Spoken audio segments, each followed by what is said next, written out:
বিআরটিএর আচরণে ক্ষুব্ধ সড়ক পরিবহন উপদেষ্টা। কর্মকর্তা কর্মচারীরা সংশোধন না হলে প্রতিষ্ঠান বন্ধ করে দেওয়ার হুঁশিয়ারি দিয়েছেন তিনি।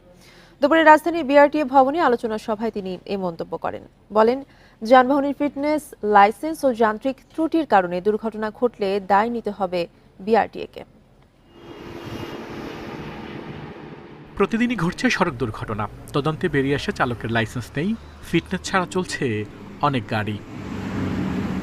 এসবের পেছনে বিআরটিএর দায় দেখছেন দুর্ঘটনা বিশ্লেষকরা। তাদের অভিযোগ, যানবাহনের ফিটনেস নবায়ন, চালকদের লাইসেন্স, মালিকানা পরিবর্তন করতে বিআরটিএতে হয়রান হতে হয়। ঘুষ ছাড়া কোনো কাজ হয় না।